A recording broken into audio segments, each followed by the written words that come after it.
आकाशवाणी गोरखपुर से प्रादेशिक समाचार।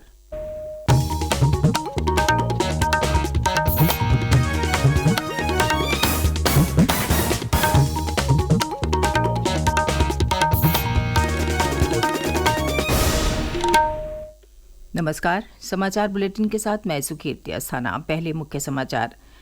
लोकसभा चुनाव के दूसरे चरण के लिए कल 8 उम्मीदवारों ने दाखिल किया नामांकन। 4 अप्रैल है नामांकन दाखिल करने की अंतिम तिथि। लोकसभा चुनाव में प्रत्येक उम्मीदवार को परिणाम घोषित होने के 30 दिनों के भीतर देना होगा निर्वाचन व्यय का लेखा जोखा। सुप्रीम कोर्ट ने वाराणसी के ज्ञानवापी परिसर स्थित व्यास जी के तहखाने में पूजा अर्चना पर रोक लगाने से किया इनकार। और वाराणसी के श्री काशी विश्वनाथ धाम में श्रद्धालुओं ने बनाया नया रिकॉर्ड। 31 मार्च को पहुंचे 6,36,975 श्रद्धालु। और अब समाचार विस्तार से। लोकसभा चुनाव के दूसरे चरण के लिए कल 8 प्रत्याशियों ने नामांकन किया। प्रदेश के मुख्य निर्वाचन अधिकारी नवदीप रेणवा ने बताया कि अमरोहा, बागपत और गौतम बुद्ध नगर में एक प्रत्याशी, अलीगढ़ में 2 और गाजियाबाद में 3 प्रत्याशियों ने नामांकन दाखिल किया। इसके साथ ही दूसरे चरण के लिए अब तक कुल 12 नामांकन दाखिल किए जा चुके हैं। अमरोहा में भाजपा से कंवर सिंह तंवर, बागपत में राष्ट्रीय लोकदल से राजकुमार सांगवान, गौतम बुद्ध नगर में समाजवादी पार्टी से महेंद्र ने कल अपना नामांकन दाखिल किया। अलीगढ़ में भाजपा से सतीश कुमार गौतम और निर्दलीय प्रत्याशी सतीश कुमार ने कल नामांकन किया। इसके अलावा गाजियाबाद में इंडियन नेशनल कांग्रेस से डॉली शर्मा, सुभाषवादी भारतीय समाज पार्टी से धीरेन्द्र सिंह भदौरिया और राष्ट्रीय सुरक्षा पार्टी से मोनिका गौतम ने नामांकन किया।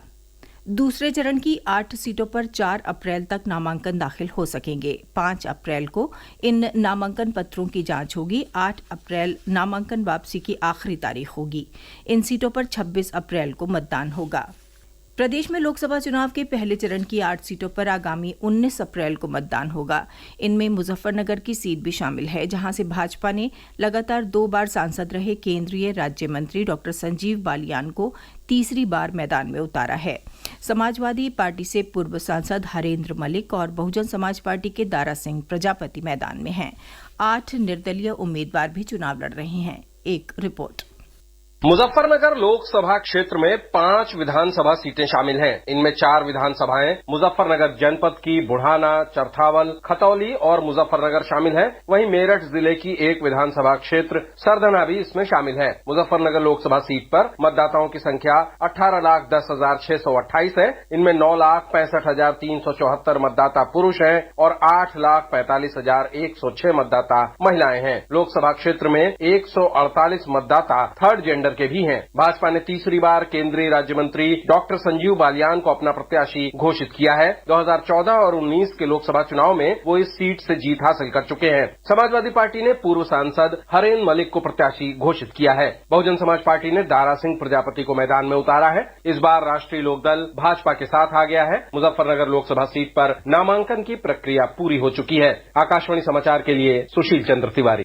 लोकसभा चुनाव 2024 में प्रत्येक उम्मीदवार को परिणाम घोषित होने के 30 दिन के भीतर अपने निर्वाचन व्यय का लेखा जोखा जिला निर्वाचन अधिकारी के पास जमा करना होगा। बिना किसी ठोस कारण के निर्धारित समय सीमा में निर्वाचन व्यय का लेखा जोखा दाखिल करने में असफल रहने वाले प्रत्याशी को भारत निर्वाचन आयोग द्वारा 3 वर्ष के लिए अयोग्य घोषित किया जा सकता है। प्रदेश के मुख्य निर्वाचन अधिकारी नवदीप रेणवा ने बताया कि लोक प्रतिनिधित्व अधिनियम 1951 की धारा 77(1) के तहत लोकसभा या विधानसभा के प्रत्येक प्रत्याशी के लिए उसके नामांकन की तारीख से निर्वाचन के परिणाम की घोषणा की तारीख तक उसके द्वारा किए गए सभी व्यय का लेखा जोखा रखना अनिवार्य होगा। उन्होंने बताया कि निर्वाचन के दौरान प्रत्याशी द्वारा किया गया व्यय लोक प्रतिनिधित्व अधिनियम 1951 की धारा 77(3) के तहत निर्धारित राशि से अधिक नहीं होना चाहिए। वर्तमान में प्रत्येक संसदीय निर्वाचन क्षेत्र के लिए निर्वाचन व्यय की अधिकतम सीमा 95 लाख रुपए और प्रत्येक विधानसभा उप निर्वाचन क्षेत्र के लिए अधिकतम व्यय सीमा 40 लाख रुपए निर्धारित है। प्रादेशिक समाचार आप आकाशवाणी गोरखपुर से सुन रहे हैं। ये समाचार बुलेटिन हमारे YouTube channel AIR news Gorakhpur और X handle AIR news _GKP पर भी उपलब्ध है। सुप्रीम कोर्ट ने वाराणसी के ज्ञानवापी परिसर में व्यास जी के तहखाने में पूजा अर्चना पर रोक लगाने से इनकार कर दिया है। हालांकि चीफ जस्टिस डीवाई चंद्रचूड़ की अध्यक्षता वाली बेंच ने दोनों पक्षों को कहा है कि वो यथास्थिति बनाए रखें ताकि पूजा अर्चना और नमाज को अंजाम दिया जा सके। कोर्ट ने तहखाने में पूजा के खिलाफ मस्जिद पक्ष की याचिका पर ट्रायल कोर्ट के याचिकाकर्ता शैलेंद्र व्यास को नोटिस जारी किया है। मामले की अगली सुनवाई जुलाई के तीसरे सप्ताह में होगी। भारतीय जनता पार्टी के वरिष्ठ नेता और मुख्यमंत्री योगी आदित्यनाथ ने कल हाथरस, बुलंदशहर और गौतम बुद्ध नगर में प्रबुद्ध जन सम्मेलनों को संबोधित किया। हाथरस में प्रबुद्ध जन सम्मेलन को संबोधित करते हुए श्री योगी ने कहा कि प्रबुद्ध जन समाज को नेतृत्व देते हैं, इसलिए आपकी भूमिका अत्यंत महत्वपूर्ण है। आपने बदलते हुए नए भारत का दर्शन किया है। 2014 के बाद एक भारत श्रेष्ठ भारत की झलक भी देखी है। आज विकास हमारी पहचान है। बुलंदशहर में श्री योगी ने कहा कि पिछली सरकारों और बीजेपी सरकार में काफी अंतर है, जिसने सभी ने देखा है। यूपी का मतलब अनलिमिटेड पोटेंशियल है। इन असीम संभावना वाले प्रदेश ने आज अपनी अलग पहचान बनाई है। गौतम बुद्ध नगर में श्री योगी ने कहा कि पिछले 10 वर्षों में लोगों ने एक बदलता हुआ भारत देखा है जो विश्वास से भरा हुआ है। उन्होंने कहा कि 2017 के पहले के मुख्यमंत्री गौतम बुद्ध नगर को अभिशापित मानते थे, लेकिन आज विकास यहाँ की पहचान है। समाजवादी पार्टी और कांग्रेस के नेताओं ने भी कल विभिन्न स्थानों पर सभाएं की और अपने प्रत्याशियों के पक्ष में वोट मांगा। तेल विपणन कंपनियों ने देश भर में 19 किलोग्राम वाले कमर्शियल एलपीजी सिलेंडर के दाम कम कर दिए हैं। इनमें अलग अलग शहरों में 30 से 32 रुपए तक की कटौती की गई है।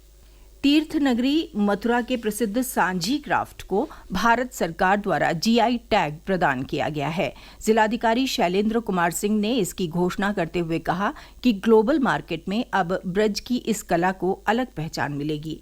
कामगारों को इसका लाभ मिलेगा। ब्रज के लिए ये गर्व की बात है। उन्होंने बताया कि ये कला राधा कृष्ण के प्रेम और लीलाओं का प्रतीक है। जिस तरह से ब्रज की होली प्रसिद्ध है, उसी तरह सांझी भी ब्रज की प्राचीनतम कलाओं में अपना स्थान बना चुकी है।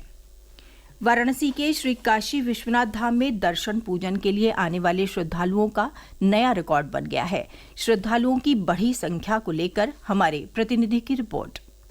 वाराणसी के काशी विश्वनाथ मंदिर में दर्शनार्थियों की संख्या दिनों दिन बढ़ती चली जा रही है। यही कारण कि बीते 31 मार्च को पर्व के अलावा अन्य दिवस में अब तक की सार्वकालिक सर्वाधिक श्रद्धालु संख्या 6,36,975 दर्ज होने के साथ मार्च 2024 का माह श्री काशी विश्वनाथ धाम में श्रद्धालुओं के आगमन का ऐतिहासिक माह रहा। मंदिर के मुख्य कार्यपालक अधिकारी विश्वभूषण मिश्रा के अनुसार इस माह के सापेक्ष गत वर्ष मार्च 2023 में धाम आने वाले श्रद्धालुओं की कुल संख्या 37,11,060 थी। यदि पर्व मास की संख्या देखें तो श्रावण मास में अगस्त 2023 माह में धाम पधारने वाले श्रद्धालुओं की सार्वकालिक अधिकतम संख्या 95,62,206 थी। आकाशवाणी समाचार के लिए वाराणसी से मनीष सिंह। गर्मी को देखते हुए पीलीभीत टाइगर रिजर्व में जंगल सफारी का समय कल से बदल दिया गया है।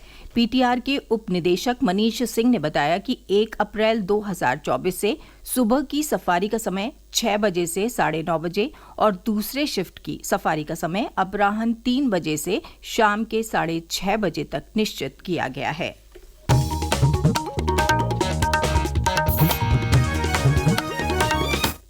और अंत में मुख्य समाचार एक बार फिर। लोकसभा चुनाव के दूसरे चरण के लिए कल 8 उम्मीदवारों ने दाखिल किया नामांकन। 4 अप्रैल है नामांकन दाखिल करने की अंतिम तिथि। लोकसभा चुनाव में प्रत्येक उम्मीदवार को परिणाम घोषित होने के 30 दिनों के भीतर देना होगा निर्वाचन व्यय का लेखा जोखा। सुप्रीम कोर्ट ने वाराणसी के ज्ञानवापी परिसर स्थित व्यास जी के तहखाने में पूजा अर्चना पर रोक लगाने से किया इनकार। और वाराणसी के श्री काशी विश्वनाथ धाम में श्रद्धालुओं ने बनाया नया रिकॉर्ड।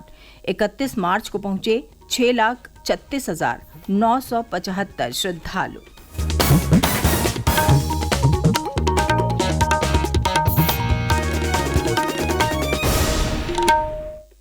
इसके साथ ही यह समाचार बुलेटिन समाप्त हुआ। नमस्कार।